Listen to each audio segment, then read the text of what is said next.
to have. I even feel bad for saying any of this because he seems so genuine and his tone is so warm. But then he takes a seat at the next table. Maybe he's tired. Not exactly with us, but not that far from us either. Privacy is not his forte. Okay, let me guess. I'm great at guessing. Of course you are, if you don't say so yourself. You, he juts his fat finger out at my wife. You, my fine lady, are from Italy, right?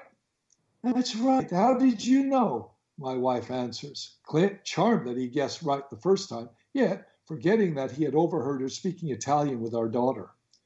And you, my fine sir, are from France, he asked me, presumably because he had overheard me speaking French with our son, something I do when I don't want to be understood by monkeys like Joe. I was not charmed, but I didn't want to make him feel bad, so I said, I spent a lot of time in France, but I grew up mostly in North America. The subtlety was lost on this server because he chortled in a loud voice, see, this man's French. I'm never wrong. Suddenly aware he might be taking too much time, and time was money, he jumped up from his seat at the table and blurted, so, what are we all drinking? What's this we business, the royal we, and the colloquial drinking instead of drinking? You, my fine lady. There was that finger again, aimed directly at my wife. At least he stood standing this time. I'd like a glass of red wine, please, she said. We got the best red wine in the city, and it's from Italy, where you come from. Joe was really getting loud. How much is it? I broke in. I knew I was being classless, but I wanted to call him out. $15 a glass. I saw a French Bordeaux, much better at $10 a glass, I said. I know wine, and this particular Bordeaux is better. I said pointedly, winking at my wife and ignoring the aggressive waiter, or server, as he called himself. My wife nodded and said to the waiter, he's right. I'll take the Bordeaux. This exchange seemed to calm Joe down a bit.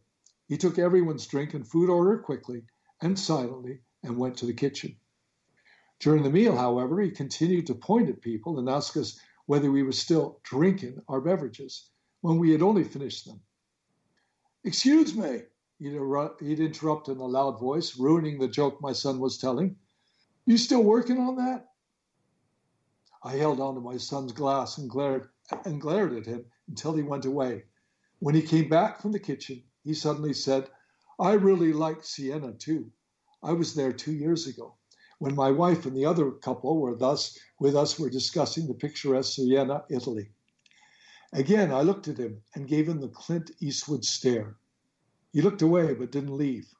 On the contrary, and right in the middle of our conversation, he started asking us to pass him this or that glass or dish when he could have picked it up himself. After all, he was our waiter or server and wanted to keep a connection with us and stay in touch. By the end of the meal, he asked us if anyone wanted coffee. I was the only one who said yes, so he pulled the final bill from behind his back and gave it to me. Then he said in a loud voice, thereby curtailing any existing conversation, I can make you a fresh pot of coffee. Well, I don't want a stale pot, I answered. You're a funny guy. Must be your French humor, he brayed.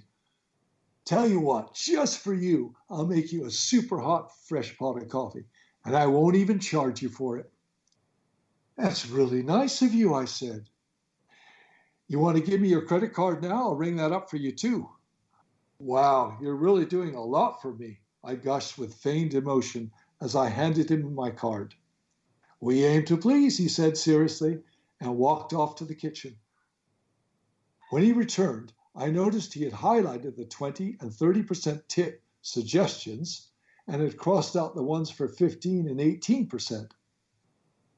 Could I have a word with you? I said. I looked him up and down and nodded to the corner of the busy restaurant. I don't have much time. I've got other tables to attend to. Is there a problem? Maybe. I gave him my warmest, most genuine smile.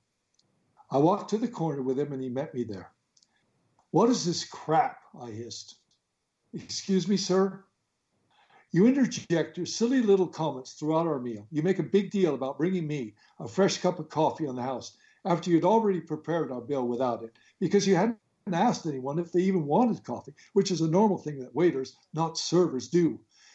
You ask us to pass you our dirty dishes instead of picking them up yourself.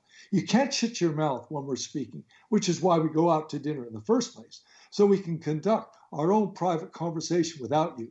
You treat us as if we were your school buddies, and then you cross off the 15 and 18% tip amounts and highlight the 20 and 30% amount as if that was what we owed you. Well, you do, sir. What? I don't owe you shit. It's customary to leave a minimum of 20 or 30% for parties of 7 or more people. A minimum. You still don't get it, do you? Your food is very average. Your prices are ridiculous, and your service is beyond that. You're obnoxious and unprofessional. You really deserve nothing, not a cent. If you want my opinion, but guess what? I'm going to leave you 15%, only because I know your employer pays you, and you have to pay tax on, the minimum wage. So this bloated 15%, this lousy, crummy tip of yours is really the only salary you have. And I wouldn't want to deny you that as much as you revolt me. I was a waiter once in New York City, a very tough place to work in. And I wasn't a goddamn server like you claim to be, but a real waiter. And I was paid $2.50 an hour. And just like you, my tip was my real salary because $2.50 would only pay the taxes.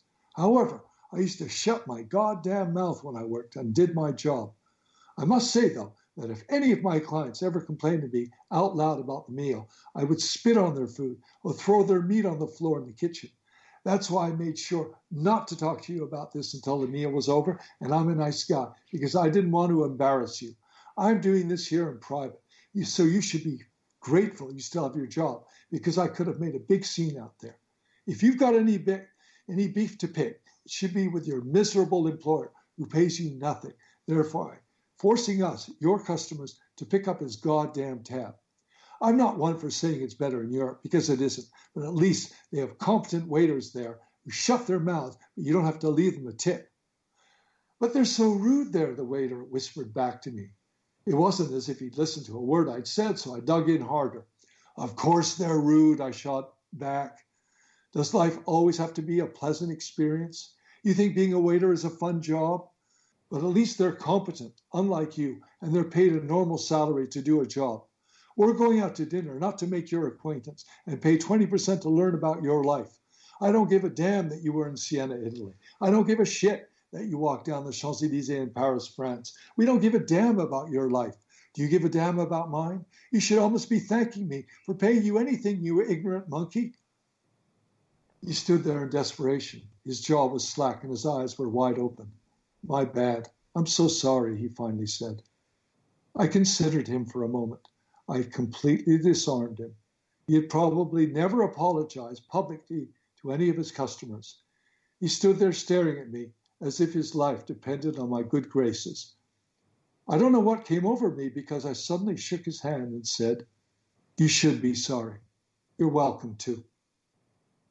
That's the end of chapter 8. Well, I want to thank myself for being on my own show. To read Curmudgeonly Yours and other books, please go to richardbonte.com and click on Purchase Books Now. This is Richard Bonte.